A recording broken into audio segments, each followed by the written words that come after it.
Hi there, in this quick video we're going to take a look at Cubase Elements. There's a free trial now available on the Steinberg website, and in this video we're going to take a look at some of the key features that make it easy for you to create music quickly using Cubase Elements. Let's go take a look. The very first thing worth pointing out, especially if you're making music at home or in a project studio, is that Cubase Elements 10.5 comes packed with different instruments, different sounds in the form of presets inside these instruments, and over 40 high-end effects, all with presets that are designed by leading engineers. In terms of what you can actually record, well, Cubase Elements has up to 24 input and output tracks. There's up to 48 audio channels. You can have up to 24 instrument tracks. There's a sampler track.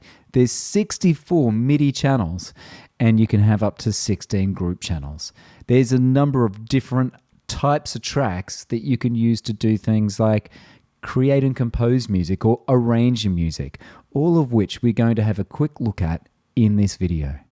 A massive step up for Cubase Elements are the included channel strip modules. You get things like the vintage compressor and the tube compressor, and you can start editing them at the touch of a mouse button inside the channel strip. As always, there's even more professionally engineered presets to help you find something to start controlling and shaping your sound almost straight away. Cubase Elements comes full of content and presets for every style of music production. So, for example, if you don't have access to a live drum room or even a live drummer, you might use something like the Kit SE to recreate some pristine live drums recorded in some of the best studios in the world. Mix acoustic drum kit patterns with electric drum kit patterns for a really full production sound, and you can change anything on the fly, meaning you've got so many different creative ideas at your fingertips, and you can go back and swap between ideas and sounds at any point. Included in Halion Sonic SE3 is the incredible Trip synthesizer.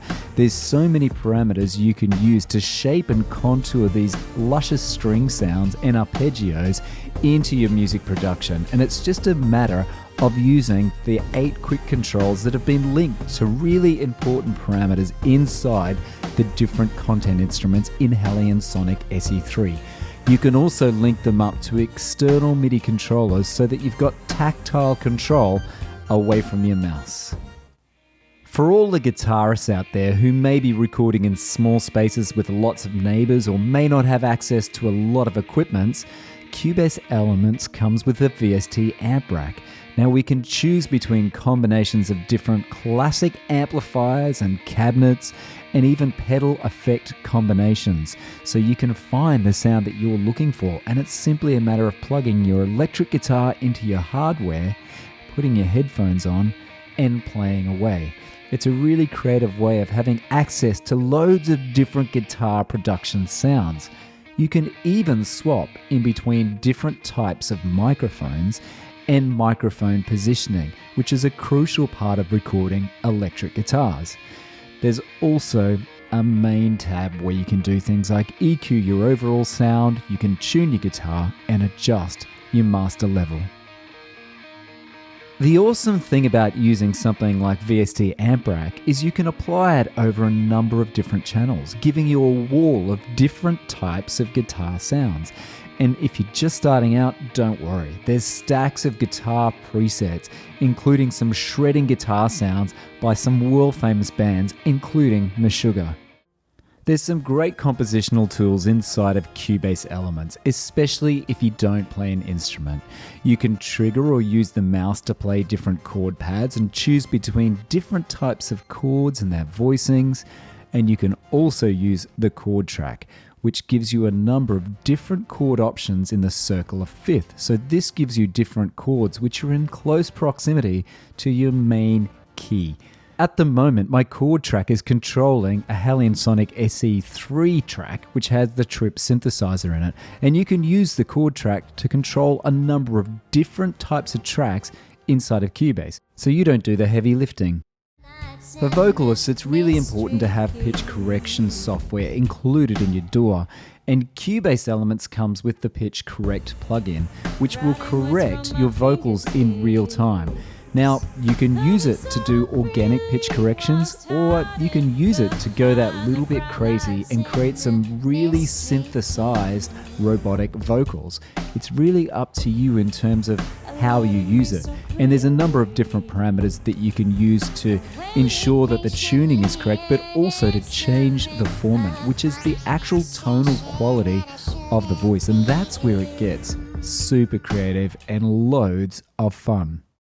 It gets a little bit cooler than that because I can set up a MIDI track and have an external MIDI controller and route that MIDI track directly into the pitch correction plugin itself, and then go into the pitch correction plugin and specify that I want an external MIDI device to control the pitch correction plugin. And watch what happens now when I start playing keys on my external MIDI keyboard and hit play. Basically, I can control or reshape or rewrite the melody just by playing on my external MIDI controller. Once again, it's up to me in terms of how far or how robotic or crazy I go, but basically what I'm doing is turning this pitch correct plugin into its very own, almost vocoder-like type of instrument. So it's not just for pitch correction, it's also a powerful vocal tool that you can control with an external MIDI controller. Definitely worth checking out. One of the coolest additions to Cubase 10.5 is the ability to colorize different tracks. So you can colorize these tracks inside the preferences, and one of the most important features is the ability to actually change the color of the track strips inside the mix console. So you never need to get lost again. You can purely identify different instruments or different types of channels or tracks with different colors. The Arranger track is another amazing production tool inside of Cubase, and it allows us to restructure our track in a matter of seconds.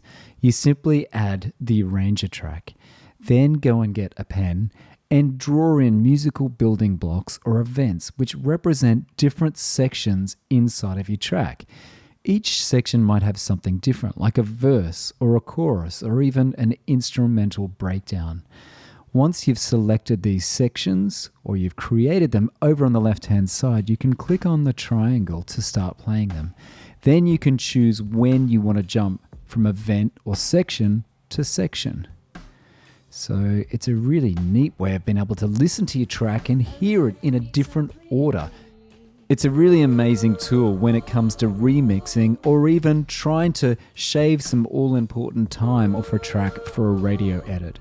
And it gets a little bit better than that because we can open the actual editor itself, and now we can come over here and drag in different sections, and we can control things like how often or how many times those sections are repeated.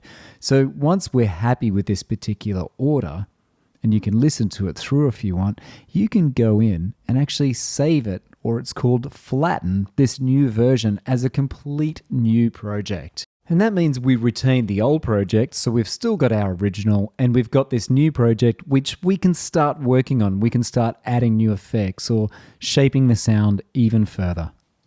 If you love capturing external sounds and bringing them into your music production or sound production, then it's super easy to do with the sampler track inside of Cubase Elements. You can instantly access your own files through the media bay and drag and drop them over onto the sampler track and start using the many parameters to start designing your very own sounds and integrating them into your own music or sound productions.